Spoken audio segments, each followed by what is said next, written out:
Oke, hari ini kita membahas tentang materi lokal database and shopping chart.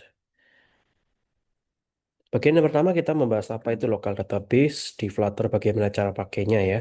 Nah, em, kita membutuhkan local database untuk menyimpan data yang lumayan kompleks. Yang dimaksud dengan kompleks adalah database yang memiliki beberapa table dan setiap table punya relasi satu sama lain.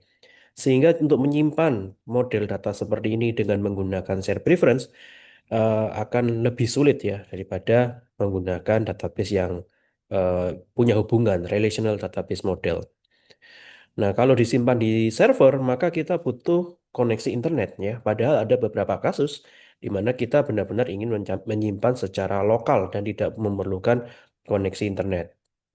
Contoh kasusnya misalkan kita ingin menyimpan data dalam bentuk shopping chart ya, misalkan di online shop, aplikasi online, online store, di mana kita bisa memasukkan barang-barang ke dalam chart yang seharusnya tidak perlu butuh bantuan server.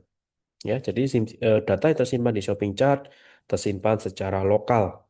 Oke, bermain game pun sebenarnya juga yang game-game offline maksudnya tidak membutuhkan koneksi ke server, sehingga ada beberapa contoh kasus data yang disimpan di dalam game disimpan secara lokal dan kita bisa memanfaatkan SQLite atau database lokal untuk menyimpan data tersebut. Demikian juga portal berita ya, Anda mendownload aplikasi portal berita di mana ketika dibuka tentu saja membutuhkan koneksi ke internet untuk fetching data-data berita terbaru. Namun apabila internetnya putus atau hilang, maka harusnya berita-berita tersebut tetap dapat diakses karena terjadi sinkronisasi dari data yang di-fetching dari internet tersimpan secara lokal. Nah, itu ya teman-teman beberapa contoh kenapa kita masih membutuhkan penyimpanan data secara lokal di aplikasi kita. Oke. Nah, database populer yang dipakai adalah SQLite yang tersedia di semua device Android. Nah, tutorial pertama kita adalah kita mau membuat koneksi ke SQLite untuk menyimpan isi dari shopping chart. Nah, untuk kebutuhan ini yang sederhana ini, kita hanya menyimpan movie ID, title, dan quantity saja. Oke, jadi tidak butuh connect ke server. Nah, kita juga akan menambahkan tombol beli untuk memasukkan produk tersebut ke dalam shopping chart kita. Nah, untuk memulai kita butuh package untuk koneksi database-nya yakni SQLite. Kalian bisa mengcopy paste nih ya ke dalam PubSec YAML ya. Jadi kita buka PubSec YAML-nya, Anda bisa masukkan ke mungkin di bawahnya share preference ini. Oke, jangan lupa tekan simpan agar Visual Studio Code mendownload package tersebut ya ke project Flutter kalian. Nah, kemudian kita butuh ini ya untuk mengakses library tersebut ya sehingga kalian apa namanya copy paste ya di eh, kelas yang kita perlukan. Nah, untuk itu kita membutuhkan satu kelas baru ya yang terpisah untuk handle database yakni database helper. Nah, kita buat saja di dalam kelas, di dalam folder kelas. Kalian bisa beri nama bebas, tapi di sini kita kasih nama chart.dart. Oke. Nah, kita create new file ya, create new file di dalam folder kelas ini, new file dan Anda beri nama chart.dart.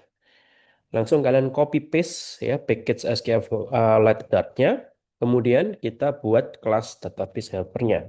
Kelas database helper seperti ini. Oke.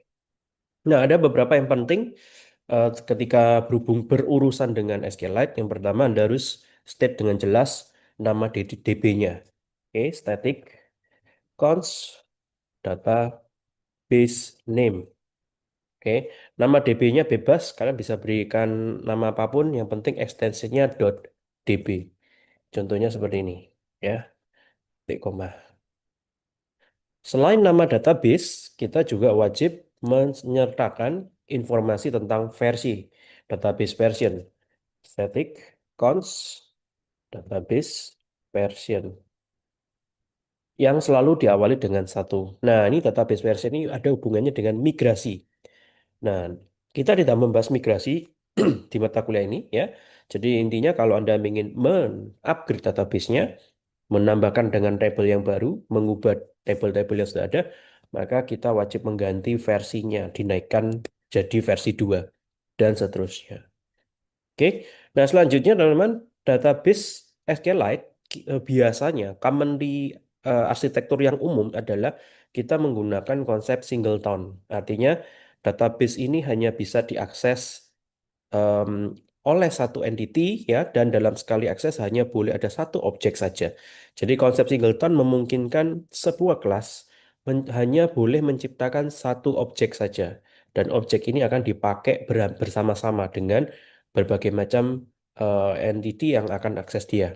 Oke, ini untuk mencegah terjadinya akses berlebihan ke suatu objek, ke database, serta mencegah duplikasi database yang memakan memori banyak ketika setiap entitas mengakses dan menciptakan database-nya masing-masing. Oleh karena itu kita cegah itu semua dengan menggunakan konsep singleton. Ya, caranya bagaimana? Pertama-tama Anda punya eh, private constructor ya. Jadi database helper dot underscore private constructor. Apa itu private constructor?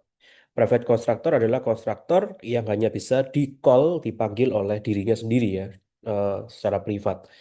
Kemudian yang kedua adalah kita gunakan konsep singleton di sini, static final database helper, ya, si nama kelasnya database helper, diberi nama misalkan instance, kemudian kita memanggil database helper private constructor. Jadi Anda bisa lihat di sini ya, ketika database helpernya di-create, dia akan meng-create dirinya sendiri. Ya, meng-create dirinya sendiri, dan kita akan mencegah hanya ada satu objek saja yang diciptakan. Bagaimana caranya? Nah, nanti kita lihat di slide selanjutnya. Oke. Kemudian di sini kita siapkan sebuah objek, kita beri nama database seperti ini. Nah, oke. Jadi ini adalah beberapa hal penting yang perlu disiapkan untuk bekerja dengan SQLite. Oke, selanjutnya kita perlu mengimport sebuah path ini ya, sebuah package path. Kita tulis di atas import package eh,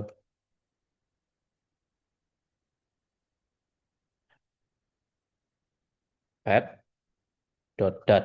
Nah, seperti ini. Gunanya buat apa? Path dot dot ini ya, teman-teman ya. Ini nanti dipakai untuk menjoinkan ya. Ini ada Anda bisa lihat join di sini. Ya, menjoinkan path, menjoinkan URL ya. Jadi seperti mengkonekkan address ya, path address ke suatu nama, ke suatu file yang dituju. Tanpa ini pun sebenarnya bisa, tapi kalian harus menulis secara manual. Tapi akan lebih baik kita menggunakan metode join ya, daripada kita mengkonket-konket secara manual dan nanti akan ada kebingungan dengan petik tunggal, petik ganda dan seterusnya. Nah, cara cepatnya adalah menggunakan solusi cepatnya adalah menggunakan library path. Kemudian kita lanjutkan, kita punya function sekarang ya. Function yang penting yang pertama adalah untuk menghandle singletonnya. Future database seperti ini. Nah, ini adalah function getter ya, function getter, dan jangan lupa asinkronus ya. Feature get database asinkronus. Kita cek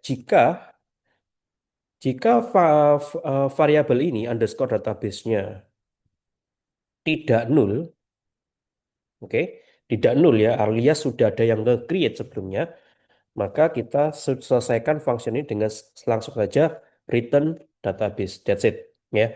Jadi ini adalah salah satu konsep singletonnya. Jika database-nya agak null, kita return. That's it.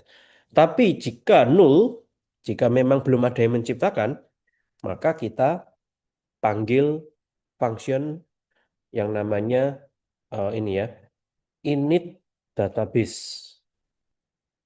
Ya, tentu saja masih cacing merah ya, karena kita belum bikin ini database-nya. The point is, jika database-nya sudah ada, maka kita return. That's it. Variabel ini di return. Tapi jika belum ada, maka kita create ya dengan memanggil init database. Oke, return underscore database. Oke, ya teman-teman ya, codingnya akan stop sampai line 14 sampai database-nya sukses terbentuk, tercipta, baru bisa return di coding di line 15. Nah, sekarang kita akan bikin function init database. Karena di situ ada await, berarti ini adalah sebuah function yang asinkronus, asynchronous function seperti ini. Oke. Nah, di sini kita akan bikin pet menggunakan metode join ya. Kita akan joinkan get database pet, kita joinkan dengan nama database-nya Anda sudah punya yakni database name. Jadi pet ini adalah URL address ya, bukan URL, address menuju ke database yang ada di lokal kita. Oke. Nah, selanjutnya kita return memanggil function open database ya, dan ada beberapa parameter maksud saya di sana. Yang pertama adalah path-nya apa, yang kedua adalah versinya versi berapa, versionnya adalah version database versions, kemudian apa yang di-trigger ketika pertama kali database-nya diciptakan. Nah, ini ya, on create. Jadi teman-teman, ini ya, jadi Anda bisa lihat ya. Jadi Open Database ini adalah function untuk mengakses database yang ada di HP kita, smartphone kita. Dan jika belum pernah dibuat sama sekali database tersebut, maka kita akan men-trigger on create. Ya, on create ini akan meng-create init database-nya termasuk tabel-tabel baru yang akan dibuat ya. Biasanya di dalam onCreate ini kita menciptakan tabel-tabel apa saja sih yang ada di database kita yang pertama kali. Nah, kita buat langsung feature onCreate seperti ini.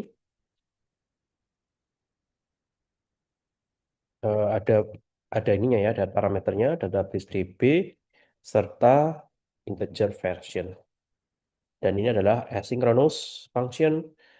Isinya apa, teman-teman ya? Isinya adalah kita mengeksekut kode SQL untuk create table ya. db.execute seperti ini. Oke. Nah, oke. Kita menggunakan triple apa namanya nih?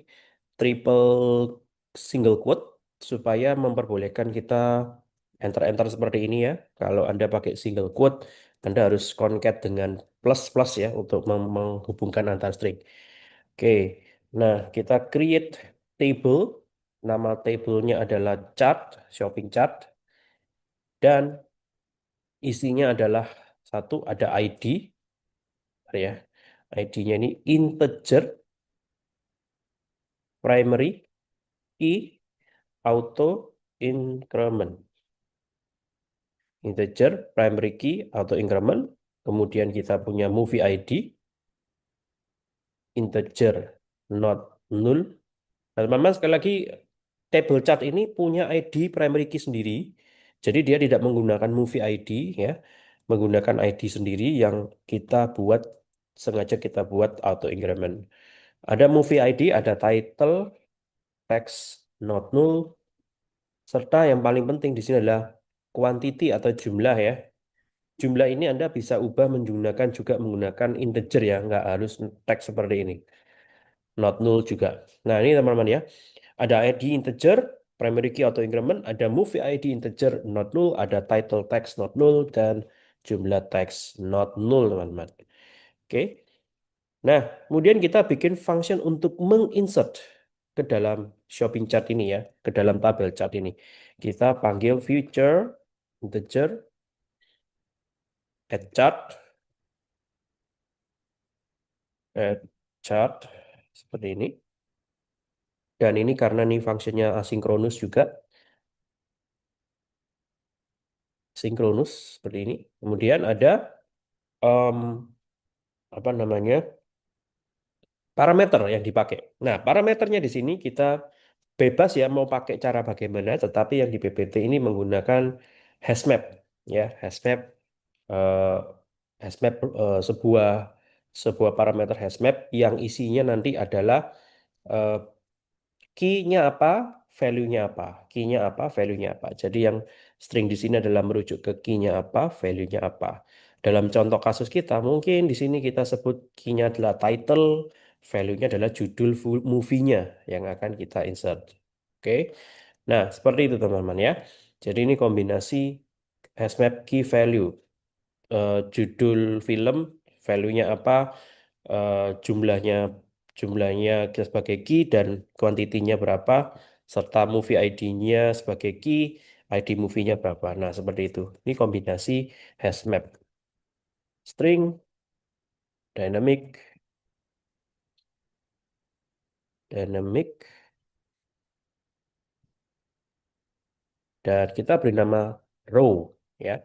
String dan dynamic kita beri nama row. Kemudian di dalamnya kita mau akses database-nya teman-teman ya. Database DB sama dengan await instance dot database. Nah, ini Anda lihat ya, di sini kita memanggil instance ya, instance yang ini ya, instance ini untuk mengakses DB-nya, mengakses database-nya. Nah, di sini kita panggil eh, fungsi insert. Insert. Oke. Insert, nama tabelnya adalah chart dan value-nya adalah row. Nah, seperti ini. Oke. Jadi untuk menginsert ke dalam database, kita tidak perlu bikin query manual, tetapi sudah ada function bawaan dari SQLite ya, yang bantu kita untuk menginsert dengan gampang. Oke. Lakukan copy paste function ini, Ctrl C, Ctrl V. Ya, function yang kedua adalah kita menselect ya.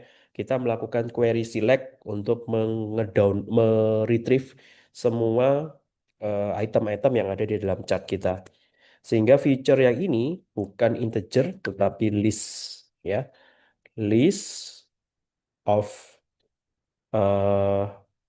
map string dynamic. Ini saya copy paste dulu. Map string dynamicnya ini saya copy paste Ctrl C. Lalu ya ini nullable. Kemudian ya tentu saja nullable ya. Kenapa? Karena pada saat kita jalankan pertama kali, view chartnya tentu saja kosong ya. Shopping chartnya dalam posisi nol, tidak ada isinya alias kosong. Oke. Nah ini feature ini menghasilkan list ya teman-teman ya. Menghasilkan list dan query-nya adalah tinggal kita panggil query chart seperti ini. Nah seperti ini teman-teman ya. Return OBDB query chat seperti ini. Nah, ini adalah eh, database helper sederhana ya untuk menghandle insert dan select dari table chat kita.